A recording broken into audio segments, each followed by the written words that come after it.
Ça a toujours été un plaisir pour moi, messieurs et dames, de vous retrouver devant vos petits écrans en train de suivre cette émission appelée Invité du jour. Aujourd'hui, les secteurs des infrastructures est à l'honneur, c'est-à-dire vous êtes au Lualaba, vous avez constaté les chantiers, la présence des chantiers dans la province du Lualaba. On en parle aujourd'hui en faisant bien sûr un état des lieux, et puisqu'il s'agit de la province du Lualaba, il s'agit du secteur des infrastructures, il s'agit des chantiers que nous constatons tous. Nous avons approché les communicateurs de l'exécutif provincial. Il s'agit de Michel Kongolo Dioramoya qui est avec moi dans ces studios, à qui j'ai dit bienvenue à vous, Michel Kongolo. Merci beaucoup, Madame Grace. Merci aussi de nous donner l'opportunité de parler pour notre province. Merci. Michel Kongolo, vous êtes là pour nous présenter la situation des chantiers que nous constatons au niveau de la province du Lualaba. Mais je voudrais d'abord que vous puissiez nous faire un tableau de tous ces chantiers que nous constatons. Comment se présente la situation actuelle? La situation elle est satisfaisante sur le plan général en ce qui concerne les infrastructures. Satisfaisante pour qui? Pour la population ou pour l'exécutif? Et pour l'exécutif et pour la population. Okay. Parce que l'exécutif travaille pour la population. Et c'est la population qui est bénéficiaire de ces infrastructures qui sont construites par le gouvernement provincial du Lualaba que dirige son Excellence Madame la gouverneure Fifi Masuka Saini. Donc je disais, la situation générale des infrastructures elle est satisfaisante et vous êtes en train de le constater vous-même que la ville de Kolwezi est pratiquement transformée en chantier de bout en bout. Les routes sont construites par-ci et par-là. Il y a l'asphaltage de plusieurs avenues, comme vous le constatez, notamment au quartier Joli-Site. Il y a aussi le quartier Joli, quartier latin, qui connaît une Là, ce sont des infrastructures routières. Voilà, infrastructures routières. Le quartier latin connaît une retouche de fond en comble avec l'asphaltage de plusieurs avenues. Donc, tout cela entre à l'actif de l'exécutif provincial du Lualaba. Et si on va un peu s'étaler sur d'autres ouvrages, on parlera de la clinique moderne et VIP construite dans l'enceinte de l'hôpital général de référence Mwangeji. Tout récemment, la chef de l'exécutif provincial du Lualaba, son Excellence Fifi Masuka Saini, a fait le tour des chantiers. Vous avez vu ça à la télé. Donc, c'est pour vous dire que de ce côté-là, il n'y a pas à se plaindre. Vous avez parlé des infrastructures routières. Je voudrais qu'on puisse s'apaisantir un tout petit peu à ces niveaux. Nous avons des ETD au niveau de la province du Lualaba. À qui doit-on attribuer la paternité? Parce que les ETD diront, nous recevons la redevance minière, c'est nous qui avions construit les routes grâce à la redevance minière. De l'autre part, nous sentons une forme de guerre entre les ETD et l'exécutif.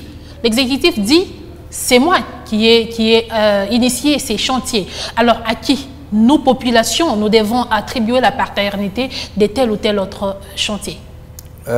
Quand vous parlez des ETD, vous parlez du secteur de l'Uilou, vous parlez également du secteur de les entités territoriales et décentralisées. Et des communes justement, qui sont dans la ville nous voyons le bourgmestre sur le terrain également. Exactement. Ce que vous devez retenir qu'au sommet de la province, il y a une coach qui s'appelle Fifi Masuka Saini.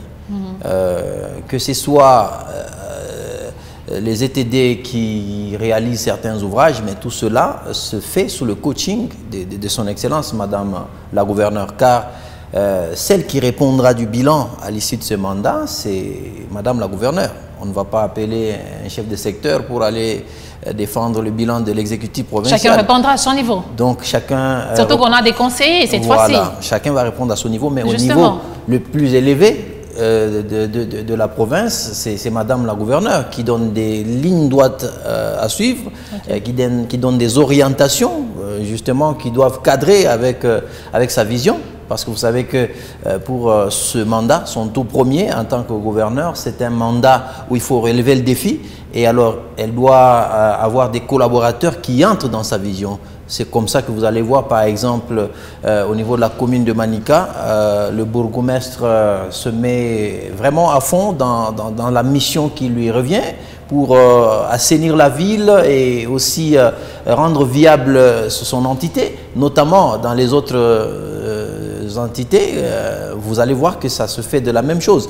Donc, Celle qui doit répondre de tout cela, c'est son Excellence Madame la Gouverneure. Donc c'est pour vous dire qu'elle a un bon coaching, qu'elle est en train d'impulser dans le chef des animateurs de ces entités territoriales décentralisées. Et voilà pourquoi vous voyez les résultats. Et ça n'empêche pas de nous faire quand même, nos populations, je ne sais pas moi, une répartition.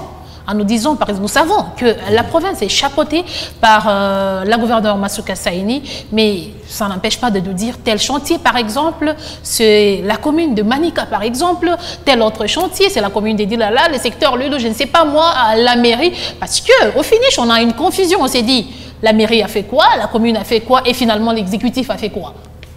Madame Grasse, la province du Lualaba, c'est comme un tout, c'est comme un ensemble qui regorge toutes ces entités. Et cette province est dirigée par une capitaine qui s'appelle Fifi Masuka Saini. Quand l'Assemblée provinciale interpelle Madame la gouverneure, elle n'interpelle pas les bourgmestres des communes. L'Assemblée n'interpelle pas les chefs des secteurs pour répondre de ce qui est de droit et ce qui revient de droit plutôt à l'exécutif. Vous comprenez? L'exécutif doit montrer un exemple, l'exécutif doit montrer le schéma à suivre, l'exécutif doit impulser un certain élan que doit suivre les collaborateurs de son Excellence Madame la Gouverneure. Je ne sais pas si vous me comprenez à ce niveau. Justement. Si on n'a pas une bonne coach, c'est-à-dire le résultat ne suivra pas. Non, le problème c'est la tête. Le problème c'est la tête. Et donc si le résultat sur le terrain que vous constatez est positif, directement dites-vous que au sommet de cette province, il y a une coach qui joue réellement son rôle. Et cette coach-là s'appelle Fifi Masuka Saini. 3 ans, presque 3 ans d'intérim, Michel Nkongolo, pour Masuka Saini. Quels sont les grands ouvrages qui ont vu le jour au Lualaba? En tout cas, les ouvrages, à mon humble avis, sont innombrables. En tout cas, c'est toute une longue liste. Si nous nous mettons à énumérer les ouvrages que Madame la gouverneure a pu réaliser dans les 3 ans d'intérim, nous risquons de dormir, moi et toi, sur ce plateau. Ce que vous voyez à la télévision, ce n'est qu'encore un petit échantillon. C'est pas de l'exagération, Michel Nkongolo. Non, ce n'est pas de l'exagération, c'est une réalité. C'est une réalité. Ce que nous voyons à la télévision, ce n'est qu'un petit échantillon. Vous êtes là, dites-nous ce qu'on n'a pas vu à la télévision. Quels sont les grands ouvrages qui ont vu le jour au Lualaba sous Masuka Saini? Les grands ouvrages, c'est par exemple cet échangeur construit à l'entrée de la ville, à la bifurcation de la route nationale et la route de l'aéroport. C'est l'un des premiers échangeurs qui font la fierté de la République. Ici, en RDC, nous ne connaissions à l'époque qu'un seul échangeur, c'est celui qui est à Kinshasa, l'échangeur de Limete. Et ici, à Kolwezi, nous avons le premier échangeur en termes qualitatifs que Mme Fifi Masuka nous a construit. Tout le monde passe par là et voit cet ouvrage-là. Nous avons par exemple... Et certains d'ailleurs pensent que c'est pas opportun. Écoutez, tout le monde aujourd'hui devient donneur de leçons. C'est ça le mal avec nous. Quand il y a des initiatives comme celle-là, tout le monde veut donner des leçons. Parce qu'on se pose la question, est-ce que c'était une priorité? En tout cas, ça s'est dit. C'est une question qui se pose dans l'opinion. On doit se la poser. Revenons un peu en arrière. Quand vous fréquentiez l'aéroport dans l'état qu'il était à l'époque, je ne sais pas si ça vous faisait la fierté d'emprunter la voie qui mène vers la première entrée principale de la ville de Kolwezi. Je ne sais pas si ça vous faisait la fierté. Aujourd'hui, nous avons l'afflux des visiteurs, nous avons l'afflux des investisseurs. Et il était important de pouvoir immortaliser à ce niveau-là un ouvrage qui va refléter la ville de Kolwezi, même à l'étranger. Vous allez vous rendre compte que lorsqu'il sera mis lorsqu'il sera opérationnel, cette infrastructure, que la gouverneure n'avait pas tort de le placer à cet endroit-là. Voilà, nous avons l'échangeur. Quoi encore? Nous avons par exemple l'université de Kolwezi, qui est en pleine modernisation. On est en train de construire des auditoires dignes de ce nom, dignes d'une université. Ça n'a jamais existé à Kolwezi. Ce qu'on avait, c'est pas digne? Ah bon, je ne dis pas que ce n'était pas digne, mais c'est plus que digne, ce que nous voyons aujourd'hui. Ok. En dehors de cela, nous avons les bâtiments jumelés du gouvernorat, du nouveau gouvernorat en pleine construction. Ça aussi, ça fait parler, hein? Ça fait parler. Voilà. Est-ce que les bâtiments où la gouverneure travaille aujourd'hui, c'est insuffisant? Il fallait en construire un autre bâtiment. Il y a beaucoup de services de l'administration provinciale qui n'ont pas des bureaux viables. Ça, il faut qu'on se le dise. En quoi cela servira à la population? Écoutez, d'abord... Parce que ce sont des bâtiments administratifs. D'abord, il faut assainir le milieu du travail de ceux qui décident sur la province, et puis les restes s'ensuivent. On ne peut pas être une province riche en minerais, riche en tout, riche en cela, riche en ceci, mais on a un cadre de travail inapproprié. Mais il y avait déjà un cadre de travail bien approprié. Mais c'était un cadre de travail qui était trop confiné. Tout le monde ne pouvait pas être contenu dans cela. C'est pourquoi on a initié le projet de construction des autres bâtiments. Donc, il faut que chacun qui travaille dans l'administration provinciale se sente dans les conditions qu'il faut. C'est pourquoi la gouverneure a initié ce projet-là. Il y a la salle des congrès en pleine construction, les travaux évoluent. Je crois que la visite... D'ailleurs, on a vu récemment la descente des élus provinciaux. Exactement. Je crois que cela entre aussi dans la révolution de la modernité des infrastructures dans la province du Lualaba. Le Lualaba, c'est une province minière. Mais à chaque fois, on a des grandes conférences, mais on doit aller louer des petites salles, on doit peut-être ériger des petits chapiteaux.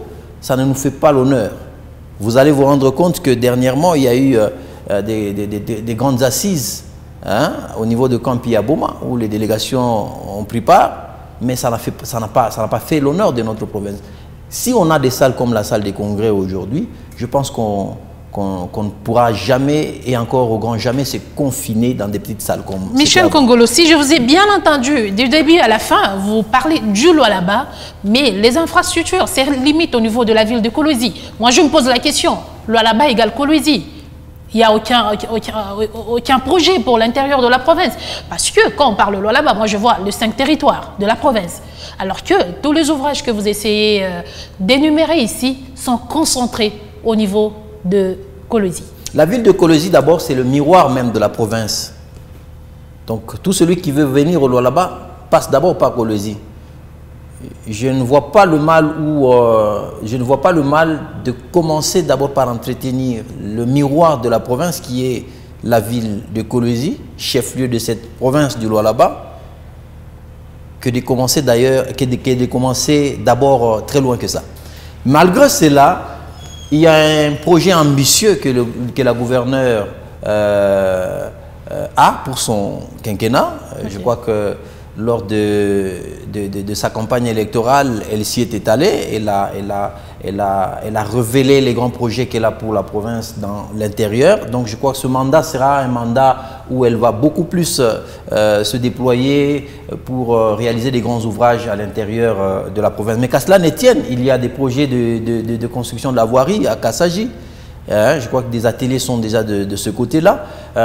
Si vous n'êtes pas informé, je vous dirais qu'il y a un grand projet de construction de la route nationale, mais ce n'est pas par la voie que vous connaissez, mais c'est une déviation qui est impressionnante.